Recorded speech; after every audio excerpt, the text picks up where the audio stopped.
പിള്ളേരെ നോക്കുന്നതാണെങ്കിൽ നോക്കിയാലേ ഈ ചെടിയെ നമുക്ക് സംരക്ഷിച്ചെടുക്കാനായിട്ട് സാധിക്കത്തുള്ളൂ. അന്നേരം ഈ ഒരു വളം കണ്ട, ഈ ഒരു വളം നമ്മൾ റോസിന് കൊടുത്തു കഴിഞ്ഞാൽ ഇഷ്ടം പോലെ പൂ കിട്ടും. അത് നമ്മൾ ഇതിനെ സ്റ്റോപ്പ് ചെയ്യുക, അടിസ്ഥാന വളങ്ങൾ കൊടുക്കുക. അതായത് എല്ലുപൊടി, വേപ്പിണ്ണാക്ക്, ചാണകപ്പൊടി, ചകിരിച്ചോറ്, കടലപ്പിണ്ണാക്ക്, കക്കാനിറ്റി എല്ലാം മിക്സ് ചെയ്ത് ജൈവ വളക്കൂട്ടുണ്ടാക്കി കുറച്ചിട്ട് കൊടുത്ത് മേൽമണ്ണിലേക്ക് കൊടുക്കുന്നത് നല്ലതാണ്.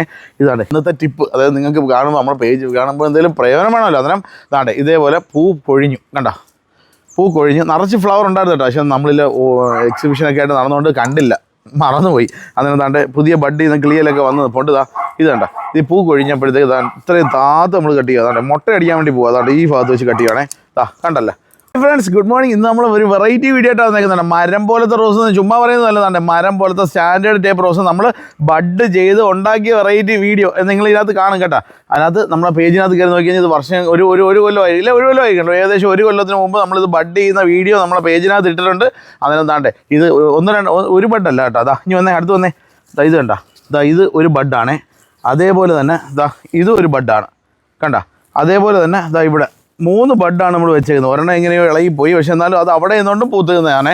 ഇത് ഫ്ലവർ ഇപ്പോൾ കഴിഞ്ഞ് കഴിഞ്ഞാൽ ഇതിൻ്റെ റോസ് കയറി ഒരുപാട് പേര് വളർത്തുന്നത് എത്ര കൊല്ലമായി കാണുമ്പോൾ വർഷങ്ങളായിട്ട് റോസ് വളർത്തുന്നില്ലേ. അന്നേരം ഇത് കണ്ട, ഒരു കുഴപ്പമില്ലാതെ വർഷങ്ങൾ പഴക്കമുള്ള ഒരു റോസ് നിങ്ങൾ മുമ്പിൽ കാണിച്ചു തരുവാണെങ്കിൽ. അതിപ്പം ഇതൊരു പ്ലാന്റിനകത്ത് 3 വെറൈറ്റി നമ്മൾ ഗ്രാഫ്റ്റ് ചെയ്ത് പിടിച്ചത്. സെയിലൊന്നും അല്ല പോയി ബഡ് ചെയ്ത് വെച്ചാൽ, സോറി ഗ്രാഫ്റ്റ് അല്ല, ബഡ് ചെയ്ത് വെച്ചാണ്. അതിനെന്താണ്ട് ഇതിപ്പം എന്ന് പറഞ്ഞു കഴിഞ്ഞാൽ ഇതിൻ്റെ കെയറാണ് ഇന്നത്തെ വീഡിയോ, ഇന്നത്തെ ടിപ്പ്. അതായത് നിങ്ങൾക്ക് കാണുമ്പോൾ നമ്മുടെ പേജ് കാണുമ്പോൾ എന്തെങ്കിലും പ്രയോജനം വേണമല്ലോ. അന്നേരം ഇതേപോലെ പൂ പൊഴിഞ്ഞു കണ്ട, പൂ കൊഴിഞ്ഞ് നിറച്ച് ഫ്ലവർ ഉണ്ടായിരുന്നു കേട്ടോ. പക്ഷെ നമ്മളിൽ എക്സിബിഷനൊക്കെ ആയിട്ട് നടന്നുകൊണ്ട് കണ്ടില്ല, മറന്നുപോയി. അതിനെന്താണ്ട് പുതിയ ബഡ് ചെയ്യുന്ന കിളിയിലൊക്കെ വന്നത് കൊണ്ട് ഇത് കണ്ട, ഈ പൂ കൊഴിഞ്ഞപ്പോഴത്തേക്ക് ഇത്രയും താത്ത് നമ്മൾ കട്ട് ചെയ്യുക. അതാണ്ട് മുട്ട അടിക്കാൻ വേണ്ടി പോകുക. അതാണ്ട് ഈ ഭാഗത്ത് വെച്ച് കട്ട് ചെയ്യുകയാണേ. കണ്ടല്ലേ, ഞാൻ കാണുമ്പോൾ ചിലർക്ക് ഇഷ്ടപ്പെടത്തില്ല. അതിനെന്താണ്ട് ഇത് കണ്ട, ഇതും ഇതേപോലെ ബഡ് ചെയ്ത് കയറി വന്നതാണ്ട് ഇത്രയും പൊക്കത്തിൽ നിൽക്കുക. അതിനെന്താ ഇതിനെ നമ്മൾ ഏകദേശം ഇവിടെ വെച്ച് കട്ട് ചെയ്ത് ഇവിടെയും കട്ട് ചെയ്ത് ഇവിടെയും കട്ട് ചെയ്ത് മുട്ട അടിക്കാൻ വേണ്ടി പോകുക. ഇതെല്ലാം തന്നെ പൂ കഴിഞ്ഞ് പോയി. പൂ കൊഴിഞ്ഞതിന് ശേഷമായിട്ടാണ് ഇവിടെ വെച്ച് കട്ട് ചെയ്ത് കളഞ്ഞു. ഇത് ഇവിടെ വെച്ച് കട്ട് ചെയ്ത് കളയുക. അതേപോലെ തന്നെ കണ്ട ഫുൾ ഇതിപ്പോൾ പൂ കൊഴിഞ്ഞത് കൊണ്ട് ഇവിടെ വെച്ച് കണ്ട. ഇപ്പം ഇത്രത്തോളം മുട്ടച്ചി ആക്കിയിട്ടുണ്ട്. റോസിന് മുട്ടച്ചി ആക്കിയിട്ടുണ്ട്. അന്നേരം ഇതേപോലെ സെറ്റ് ചെയ്തിട്ടുണ്ട്. ഇത് പുതിയ തെളിരുകളെല്ലാം ബഡ് തന്നെ വരുന്നത്. ഇത് ഇത്രയും കരുത്തോടു കൂടിയിട്ടാണ് ഈ ബഡ് വളർന്നു വന്നേക്കുന്നത്. ഇതും ബഡാണ്, ബഡ് ചെയ്താണ് കരുത്തോടു കൂടി ഇതും കയറി വന്നേക്കുന്നത്. ഇവിടെ ബഡ് ചെയ്തതാണ്. അന്നേരം ഇത്രയും സ്ട്രോങ് ആയിട്ട് നമ്മൾ ഇത് നമ്മൾ പണ്ട് വീഡിയോ എടുക്കാൻ വേണ്ടി ഗ്രാഫ്റ്റ് ചെയ്യാൻ വേണ്ടി അടിച്ചു. ഒരു കാര്യമില്ല, കാശ് കളയണ്ട, ഇത് വേസ്റ്റ് സാധനം. ഓക്കെ, അന്നേരം ഇതേപോലെ കട്ട് ചെയ്തതിന് ശേഷമായിട്ട് ഇതിനൊരു പൈപ്പ് കൊടുത്ത് നിർത്തിയേക്കട്ടെ. ഇത് സ്റ്റാൻഡേർഡ് ടൈപ്പ് റോസ് എന്നാണ് നമ്മളിതിനെ അറിയപ്പെടുന്നത്. ഇത് നമ്മളിവിടെ ഉണ്ടാക്കിയതാണ്. ഇതിൻ്റെ മണ്ടയൊക്കെ ജസ്റ്റ് നല്ല ഷാർപ്പായിട്ടുള്ള ഒരു കട്ടർ വെച്ചിട്ട് കട്ട് ചെയ്ത് കളയുകയാണേ. അതിന് ശേഷമായിട്ട് ഇത് കണ്ട, നല്ല ഉണക്കച്ചാണ, എല്ലുപൊടി, വേപ്പിണ്ണാക്കൊക്കെ നമ്മൾ അടിസ്ഥാനമുള്ളതായിട്ട് മാസം കൊടുക്കുന്നുണ്ട്. അതിന് ശേഷമായിട്ട് എപ്പോഴും നമ്മൾ കൊടുക്കാൻ പാടില്ല. DAP ഒരു 15 ദിവസം കൂടുമ്പോൾ കൊടുക്കുക. പിന്നെ ഇടയ്ക്ക് വെച്ച് ഇതിനെ സ്റ്റോപ്പ് ചെയ്യുക. അടിസ്ഥാന വളങ്ങൾ കൊടുക്കുക. അതായത് എല്ലുപൊടി, വേപ്പിണ്ണാക്ക്, ചാണകപ്പൊടി, ചകിരിച്ചോറ്, കടലപ്പിണ്ണാക്ക്, കക്കാനിറ്റി എല്ലാം മിക്സ് ചെയ്ത് ജൈവ വളക്കൂട്ടുണ്ടാക്കി കുറച്ചിട്ട് കൊടുത്ത് മേൽമണ്ണിലേക്ക് കൊടുക്കുന്നത് നല്ലതാണ്. ഇത് നോക്കി ഉണക്ക ചാണകമാണ്. ചാണകമൊക്കെ നല്ലപോലെ കൊടുത്ത് ഇവന് നല്ല സൂപ്പറായിട്ട് എടുക്കണം. അതിനകത്ത് പോച്ചയൊക്കെ ഉണ്ടെങ്കിൽ അതൊക്കെ ഒന്ന് പറിച്ച് കളഞ്ഞ് സെറ്റാക്കി വെച്ചേക്കണം. അതിന് ശേഷമായിട്ട് ഈ ഒരു വളം കണ്ട, ഈ ഒരു വളം നമ്മൾ റോസിന് കൊടുത്തു കഴിഞ്ഞാൽ ഇഷ്ടം പോലെ പൂ കിട്ടും. അത് നമ്മളെ DAP വളമാണ്. അതിന് ഡൈഅമോണിയം ഫോസ്ഫേറ്റ് എന്നതിൻ്റെ പേര്. ഇതൊരു 10 തരി മുട്ട ദൂരെ കൂട്ടി ഒരു 10-12 തരി ഇങ്ങനെ ഒന്ന് ഇട്ട് കൊടുക്കണം. കണ്ട, ഇത്രയേ ഉള്ളൂ പണി. ഇതിന് ശേഷമായിട്ട് ഇന്ന് ഇത് കൊടുക്കുകയാണെങ്കിൽ ഒരു 15 ദിവസം കഴിയുമ്പോഴത്തേക്ക് നമ്മൾ ഫാക്ടംബോസ് വളം കൊടുക്കുക. ഇതിന് ശേഷം വീണ്ടും അടുത്ത ഒരു 15 ദിവസം കഴിയുമ്പോഴത്തേക്ക് DAP വളം കൊടുക്കുക. അതിനുശേഷം ഇതേപോലെ പുതിയ തളിര് കണ്ട, ഇത് നമ്മൾ ഇടയ്ക്ക് വെച്ച് മരുന്ന് കൊടുക്കുന്നുണ്ട്. ഇത് തളിര് വെട്ടാത്തണ്ട, കീടങ്ങളൊന്നും വെട്ടത്തില്ല. തളിര് കണ്ട, എന്ത് ഭംഗിയായിട്ടാണ് നിൽക്കുന്നത്. ഇത് തളിര് വരുന്ന സമയത്ത് ഇൻഡോഫിൽ M45 എന്ന് പറഞ്ഞൊരു പൊടിയുണ്ട്. ഇല്ലേ സാഫോ ഏതെങ്കിലും മതി, സാഫോ വേണ്ട, ഇൻഡോഫിൽ അല്ലെ മാംഗോ സെബ്, ഡൈസബ് എന്ന് പറയുന്ന ഒരു സാധനമുണ്ട്.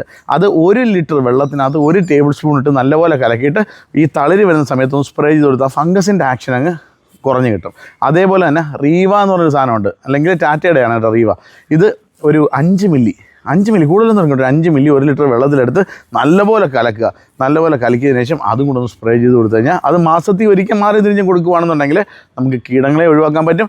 ഇത്രയും പിള്ളേരെ നോക്കുന്നതാണെങ്കിൽ നോക്കിയാലേ ഈ ചെടിയെ നമുക്ക് സംരക്ഷിച്ചെടുക്കാനായിട്ട് സാധിക്കത്തുള്ളൂ. അന്നേരം ഈ വീഡിയോ നിങ്ങൾക്ക് ഏവർക്കും ഇഷ്ടപ്പെട്ട് കാണുമെന്ന് വിശ്വസിക്കുന്നു. കൂട്ടുകാരിലേക്ക് കൂടെ തരാനായിട്ട് മാക്സിമം ഷെയർ ചെയ്യുക. ഇത് ബഡ് ചെയ്യുന്ന വീഡിയോ നമ്മുടെ പേജിലുണ്ട്. 1 കൊല്ലത്തോളം ആയിട്ടുണ്ട്.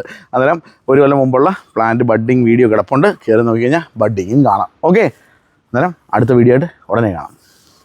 നമ്മൾ കുറച്ച് ദിവസം മുമ്പ് ഒരു വീഡിയോ ഇട്ടിട്ടുണ്ടായിരുന്നു. അതായത് ഏകദേശം ഒരു 5-5.5 ലക്ഷം പേര് കണ്ട ഒരു വീഡിയോ കേട്ടോ. അതിനകത്ത് നമ്മൾ താണ്ടെ ഗ്രാഫ്റ്റ് ചെയ്തത്, അതായത് ബൊഗൈൻവില്ല ഗ്രാഫ്റ്റ് ചെയ്ത വീഡിയോ ആയിരുന്നു. അതിനകത്ത് താണ്ടെ 1 2 3 4 5 6 എണ്ണം നമ്മൾ ഗ്രാഫ്റ്റ് ചെയ്ത് വെച്ചിട്ടുണ്ടായിരുന്നു.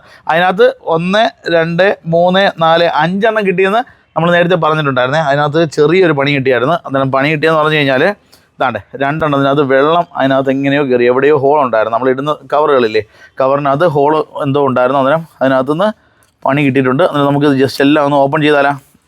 ഇപ്പോൾ ഏകദേശം 15 ദിവസത്തോളമായി, 15 ദിവസമായി. അതുകൊണ്ട് വെള്ളം കെട്ടിയേക്ക് നോക്കി. അതുകൊണ്ട് നമ്മൾ പോസിറ്റീവും നെഗറ്റീവും എല്ലാം പറയണ്ടേ, അല്ലെങ്കിൽ ആളുകൾ പറയുന്നത് കേട്ടിട്ടില്ല. നല്ല വെള്ളം അതിനകത്ത് എങ്ങനെയോ ഇതാണ്ട് ഇതിനകത്ത് കയറിയിട്ടുണ്ട്. കണ്ട വെള്ളം കയറി വെക്കുന്നുണ്ട. അന്നേരം എന്നിട്ടും അത് പിടിച്ചിട്ടുള്ളതാണ് സാരം. നോക്കിയേ, മുള വന്ന് നിൽക്ക് നോക്കി, കാണാൻ കഴിയുന്നുണ്ടോ? അതാണ്ട് ഇവിടെ ചെറിയൊരു ചീച്ചിൽ കണക്ക് കണ്ടു. പക്ഷേ ഞാനും വിചാരിച്ചത് അത് കിട്ടിയില്ലെന്ന് കേട്ടോ. പക്ഷെ എന്നാലും വെള്ളം കെട്ടിയിട്ട് പോലും അത് പിടിച്ചു, എങ്ങനെയോ പിടിച്ചു. ഓക്കെ, അന്നേരം അടുത്തതാണ്ട് ഇതൊന്ന് നമുക്കൊന്ന് ഇളക്കി നോക്കാം.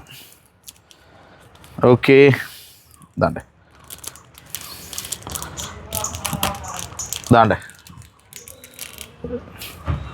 മുള വന്നേക്കുന്നത് കാണാൻ പറ്റുന്നുണ്ടോ? അന്നേരം നമ്മൾ സ്ഥിരമായിട്ട് ചെയ്യുക എന്നുള്ളതാണ് ഇതിനകത്ത് ഏറ്റവും പ്രധാനം കേട്ടോ. 1 2 3 ഒന്നും അല്ല, കുറച്ചൊക്കെ ചെയ്യുക, അന്നേരം കുറച്ച് കിട്ടും. അടുത്തതേ നമ്മൾ അഴിച്ചു വിടുവാണേ. അത് നന്നായിട്ട് കയറിയിട്ടുണ്ട് കേട്ടോ. അതായത് ഇച്ചിരി നല്ല കട്ടിയുള്ള കമ്പ് ചെയ്യണമെന്ന് സാരം. കണ്ട, എനിക്ക് തോന്നുന്നു ആ വെള്ളം കയറിയെന്ന് പറഞ്ഞാൽ നമ്മൾ ഇവിടുത്തേക്കിനകത്ത് ഈ മുള്ളുണ്ട്, ഈ മുള്ള് കൊണ്ട് എവിടെയെങ്കിലും കീറി കാണും ചെറുതായിട്ട്. അടുത്തതും കിളിച്ച് കണ്ട 1 2 3 ശിഖരം അതിന് വന്നിട്ടുണ്ട്. അടുത്തത്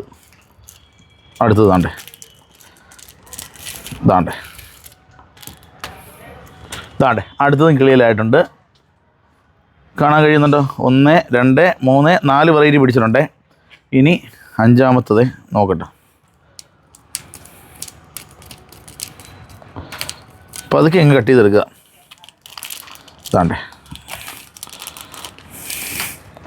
5-മത്തെ പ്ലാന്റും ചെറിയ മുളപ്പുണ്ട്. അന്നേരം 5 വെറൈറ്റി. ഇതൊരെണ്ണം പോയി. അത് നമ്മൾ അന്നേ പറഞ്ഞു വെച്ചിരുന്നായിരുന്നു ഒരെണ്ണം പോകുന്നു. ഞാൻ വിചാരിച്ച 4 എണ്ണം കിട്ടത്തുള്ളൂ കേട്ടോ. പക്ഷേ എന്തായാലും 5 എണ്ണം പിടിച്ചിട്ടുണ്ട്. ഇവിടെ നമുക്ക് കുറച്ച് ദിവസം കഴിഞ്ഞ് ഇതിനിപ്പം ഒരു ICU റൂം പോലെ ഇരിക്കുമല്ലേ, ഇത് കുറച്ച് ദിവസം കഴിഞ്ഞിട്ട് ഇതിനകത്ത് നമുക്ക് അടുത്ത പ്ലാന്റ് വെച്ച് കെട്ടാം. ഇനി അടുത്ത പരിപാടി എന്ന് പറഞ്ഞു കഴിഞ്ഞാൽ എന്തെങ്കിലും ഒരു ഫംഗിസൈഡ് ശരി ലേശം 1 ലിറ്റർ വെള്ളത്തിനകത്ത് ഒരു സ്പൂൺ, ഒരു ടീസ്പൂൺ മതി, 1 ടീസ്പൂൺ സാഫോ, ഇൻഡോഫിലോ അല്ലെങ്കിൽ മാംഗോ സബോ, ഡൈസബോ ഏതെങ്കിലും ഒരെണ്ണം എടുത്തിട്ട് ലൈറ്റായിട്ടൊന്ന് സ്പ്രേ ചെയ്ത് കൊടുക്കുക. അതേപോലെ തന്നെ ഇതിനടിയിൽ നിന്ന് കിളിയിൽ വരാനുള്ള സാധ്യത കൂടുതൽ. ഇനി അടുത്ത് വന്നേ, അടിയിൽ നിന്ന് വരുന്ന കിളിയിൽ ഇതേപോലെ ഇളക്കി വിടണം, കട്ട് ചെയ്ത് കളയണേ. കണ്ട അന്നേരം ഇതിനകത്ത് 1 2 3 4 വെറൈറ്റി ഒരെണ്ണത്തിനകത്ത് പിടിച്ചിട്ടുണ്ട്. റിസൾട്ടാണ് 5 എണ്ണം 1 2 3 4 5 എണ്ണം പിടിച്ചിട്ടുണ്ട്. 5-നകത്ത് 1 2 3 4 5 എണ്ണം പിടിച്ചിട്ടുണ്ട്, ഒരെണ്ണം പോയിട്ടുണ്ട്. അന്നേരം എങ്ങനെയുണ്ട്? വീഡിയോ ഇഷ്ടപ്പെട്ടാ? നിങ്ങൾ ചെയ്ത് നോക്ക്, കുറേ സക്സസ് ആവും. ഓക്കെ, അന്നേരം പുനലൂർ ഹാപ്പി നോർ ഓഫീസിലേക്ക് പോകുന്നതിന് മുമ്പ് നമുക്ക് അടുത്ത വീഡിയോ സെറ്റ് ചെയ്ത് കാണാം. ഇതേപോലെ നിറച്ച് ഫ്ലവറായി കിട്ടും. കണ്ട, അതേപോലെ തന്നെ ഒരെണ്ണമുണ്ടേ, നമ്മൾ ഡബിൾ പെറ്റൽ അടീനിയാണ്. കണ്ട, ഒരു ഡബിൾ പെറ്റൽ അടീനിയും കൊണ്ട് എന്താ ഉദ്ദേശിക്കുന്നതെന്ന് ചോദിക്കുന്ന കുറേ ടീമുകളുണ്ടാവും. ഈ സംഭവം നമ്മൾ അരിയിട്ട് മുളപ്പിച്ച പ്ലാന്റിനകത്ത് ഡബിൾ പെറ്റലായിട്ട് വളർന്നു വന്നതാണ്. അതാ നോക്കി, ഗ്രാഫ്റ്റഡ് അല്ല, ബഡല്ല, ഒന്നുമല്ല, ഡബിൾ പെറ്റലാണ്. കണ്ട, സീഡ്ലിങ്ങിൽ ക്രോസ് പോളിനേഷൻ നടന്ന്, പരാഗണം നടന്ന് ഡബിൾ പെറ്റലായതാണേ. അല്ലാതെ നമ്മൾ ഗ്രാഫ്റ്റ് ചെയ്തോ ബഡ് ചെയ്തോ ഉണ്ടാക്കിയതല്ല. അന്നേരം ഇത് നിങ്ങളെ ചുമ്മാ ഒന്ന് കാണിക്കാൻ വേണ്ടി എടുത്തേ. അന്നേരം ഇങ്ങനെ നമുക്ക് ഡബിൾ പെറ്റൽ കിട്ടും. ഒരുപാട് പേർക്ക് സംശയമുണ്ട്, സിംഗിൾ അരിയിട്ട് മുളപ്പിക്കുകയാണെങ്കിൽ സിംഗിൾ മാത്രമേ കിട്ടത്തുള്ളൂ എന്നുള്ളൊരു മിഥ്യാധാരണ ഉണ്ടാകും. പക്ഷേ ഇത് കണ്ടല്ലോ, ഗ്രാഫ്റ്റ് അല്ല, ബഡല്ല, എന്നിട്ടും അടീനി അതിനകത്ത് ഡബിൾ പെറ്റലാണ്. ഇത് പരാഗണം നടന്നുണ്ടായതാണ്. അതായത് ഒരുപാട് പ്ലാന്റുകൾ അടുത്ത് നിൽക്കും. അന്നേരം ഇതിനകത്ത് ബൈ എയർ അല്ലെങ്കിൽ ബൈ വിൻഡ് അല്ലെങ്കിൽ കാറ്റിൻ്റെ സഹായത്തിലൂടെ നമ്മൾ ഒരുപാട് പഠിച്ചിട്ടുള്ളില്ലേ പോളിനേഷൻ എങ്ങനെയാണെന്നൊക്കെ അറിയാമല്ലോ. പോളൻ ഗ്രെയിനും ആന്തറും കൂടെ കമ്പൈൻ ചെയ്ത് സീഡാവും. സീഡ് നമ്മൾ ഇട്ട് ജെർമിനേഷൻ കിളിപ്പിച്ച് വരുമ്പോഴത്തേക്ക് ചിലത് ഇതേപോലെ ഇനം മാറി കിട്ടും. അതിന് ഇത് ചുമ്മാ നിങ്ങൾ അറിവിലേക്ക് വന്ന് വന്നാൽ അന്നേരം സീഡ് ഇടുന്നത് എല്ലാം സിംഗിൾ പെറ്റൽ ആവണമെന്നില്ല, ഡബിൾ പെറ്റലും ആവാം ഇതേപോലെ. ഓക്കെ.